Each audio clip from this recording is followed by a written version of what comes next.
Hey guys, just another little update on what's happening with the Supra. I've done a little bit more work. So what we've got is I've got the turbo back on. You can see I've got all the heat shielding back on here. I found out my turbo beanie was actually on backwards when I got the exhaust shop to fit this and do the exhaust housing. I've turned that around now. It's a bit torn on the front from the heat shielding where it runs down on the back, but it's not a big deal. Yeah, the exhaust strap's done down now, all the way down. I decided to wrap it just all the way down to the end, down to that flange, so that's all good now. I also did the headers for the exhaust manifold down there. You can see there's no rust on them anymore. You can't really see it now because of the heat shielding, but that's all cleaned up and ready to go. I've got the intake back on. I cleaned the air filter. It's very nice and red now with the K&N Recharge air filter kit. It's the first time I've cleaned this air filter since I've single turboed it, so it's quite a bit better. You can still see see all this sparkliness over everything here. That's actually fiberglass from the exhaust wrap and my heat shield that's sort of just spread over the engine, so I'm going to have to do a big clean to get rid of all of that to make it look a lot nicer. I got my radiator neck back. I ended up taking it to a different shop just that was a bit more local to me, and they've removed the two outlets here when it sits this way, so I'm going to have to repaint this. They did a pretty good job. It's all sealed up. It's not the greatest looking thing. You can buy a custom made PHR from the US water neck that suits this, but they're quite a bit expensive to get in Australia, so you're better off just doing this and welding that up and repainting it. It's not going to leak anymore. I had a couple of questions on before I get to them, I also bought some Toyota Black coolant, Toyota Red anti-boil antifreeze coolant, which is a 50-50 premix. I'll be buying some distilled water to mix with that. I've heard you can use normal water, but I'm a bit of a perfectionist, so I'm going to wait till this weekend and go down to Super Cheap Auto, get some distilled water and a couple of other things that I need, and fill it up. I also need a new radiator hose, just a piece that goes from here to here, because this one leaks down the bottom that I discovered, so I've got to replace that. I need a new battery clamp because I broke this one when I was removing it, and this one's quite old, so I'm going to get the proper one for this type of battery, and I might get some proper terminal covers so I never have any issues with that, and it's all legal. But yeah, I got some questions regarding my T56 conversion. So a lot of guys have been asking on the Australian Super page if it's worth getting the Grannis kit. I mean, it is if you've got the money. You've got to remember that when you convert it to Australian dollars, it's about $12,000 just for the kit that comes with everything, and you have to let him know about your setup if you're converting auto to manual, or if you're already manual and you're converting it to a T56. But to get it shipped here with everything you need, the minimum price you're looking at is about $12,000 to $13,000. So my car was originally a SZ with a W58, and I'm currently using a W58 master cylinder. This is the original one that came with the car. It's still working fine, no big problems with it. And I'm using it now with the T56. I went to a shop which is a Tremec, I believe is the biggest Tremec dealership, or the only Tremec dealership in Australia. They're based in slightly west of Queensland, outside of Brisbane, about 2 hours. They do the full conversion. I did drive this in here. I'd blown up my W58. I'd stripped third gear and the input shaft. So that the car was just drivable barely. I took it there on a car trailer and got them to just do the conversion for me. Obviously, it'd be a bit cheaper to do it yourself, but I didn't want to worry about spacing the hub-centric, the gearbox-centric slave cylinder, and I just thought, you know what, I'm just going to pay someone to do this because I want it to work and drive in, drive out. Everything else I've done to the car myself, but that sort of thing, I just don't have the room here in my little home garage, so... basically, the kit they sell you is exactly the same stuff that you would get from the Grannis kit. However, it's a lot cheaper and they use Australian parts. I believe the bell housing is a STI bell. So, if you can see it there... I don't know if it'll focus, but they're all individually numbered and serial numbered. So if there's ever an issue with it, they can sort it out. But yeah, they have that custom bell housing. I have a twin plate ACE clutch. I believe the front disc is a carbon full face, and the second one's a brass button, like fingered clutch with. They're both sprung center.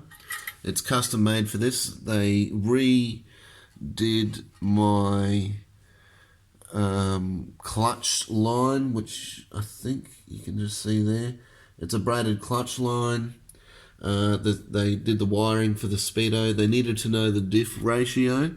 For me, it was the 411 diff gears, which are the perfect ones to give you the same gear ratios as a V160 6-speed super gearbox. They did this custom cross member here. It's not tubular like the Grannis one, but I mean, you're not going to have a problem with, you know, something this thick holding it all in. They had to make a custom shifter. And they also made, they customized my W58 tail shaft there. I think they just shortened it a bit because this gearbox is a bit longer. But they also added a couple of new, you can't really see it, just the tail shaft to diff bushings. So it's still smooth to drive. It's very nice to drive. It's quite a bit different to drive over the single plate I had with the W58. It was a DCS single plate. Yeah, but you've got to remember they've pretty much changed everything. And drive in, drive out. It was an $11,000 job.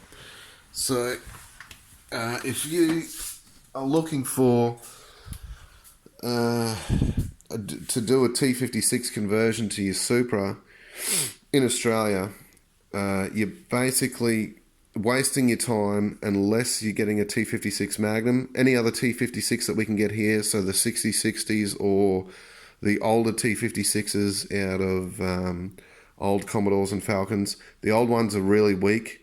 I believe they only hold about 350 or 400 foot-pound of torque. The 6060s are a bit better. I think they're about 500 foot-pound. But the Magnum is what you want, which is what you need. They're good for 700 foot-pound of torque. So they're 200 foot-pounds stronger torque rating stronger than a V160 or 161, and they give you the same ratios. They use ATF fluid, and yeah, the engagement's quite short. I'll just quickly show you that because a lot of people are quite.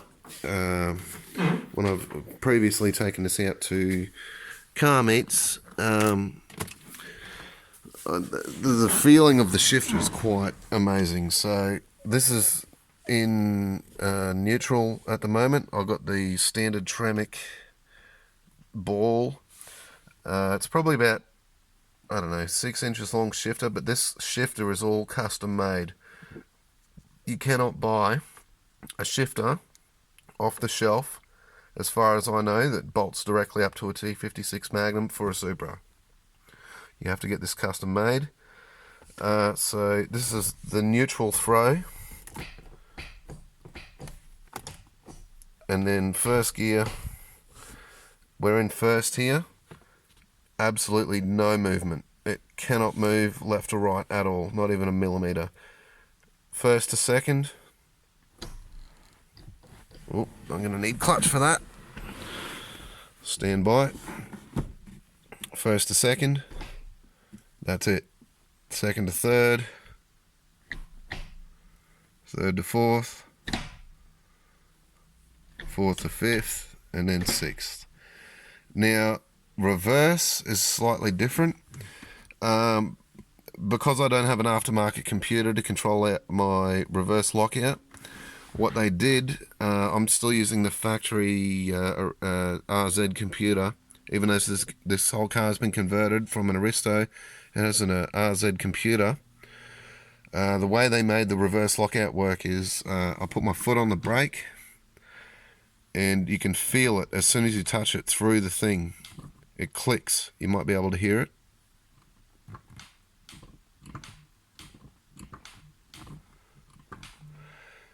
When I've got my foot on the brake, it engages the reverse lockout, which allows me to go, okay, over into reverse, and up we go, and I'm in reverse there. When I get a Haltech ECU, this setup is kind of weird, especially when I'm slowing down from a high speed. It engages if I'm going from 6th to 5th, it'll engage the reverse lockout, so it's kind of hard to get it in there. But with a Haltech, you can get it separately controlled through the computer to enable it to only enable your reverse lockout when you're going below, say, 5 or 10 kilometers an hour, or you can have a manual switch if you want. There's a lot of ways you can set it up. It's just a positive 12 volt signal that sends it to it, so whatever way you want to do it, you can have it set up. So basically, I could still have it set up with the brake, but it would only work when I get the Haltech. It'll only engage when I am going below a certain speed with the Haltech. At the moment, it's whenever I touch the brake, it engages, which is kind of annoying, but it's just a temporary thing. I will be sorting that out in the future. Another update. My factory clock, it's never worked. It's sort of worked, but it's always been busted out. I'll be replacing this with a GPS speedo that has a clock built in along the bottom. The only reason I'm doing that is because a custom TRD dash with the 300 kilometer an hour speedo is about $2,000, and I don't want to do that. So just to know how fast I'm going once I go past 180, I'll have the GPS speedo in here with a digital readout, and yeah, that'll be all sweet. Anyway, I'll keep you guys posted. Car should be on the road by this weekend, and sorry for the long video. I've just been working on the Subaru as well, so I haven't had a lot of time. And I will make a nice cinematic video going over covering everything about this car in the next few weeks, hopefully, and why I've done certain things I have done to it, like why I've got this tacho here and little things like that. But it'll hopefully give you an insight and a bit of you other guys that are modifying Supras, a bit of an idea where you want to go to save some money and help you work on your projects in the future. Anyway, thanks for watching, guys. See you next time.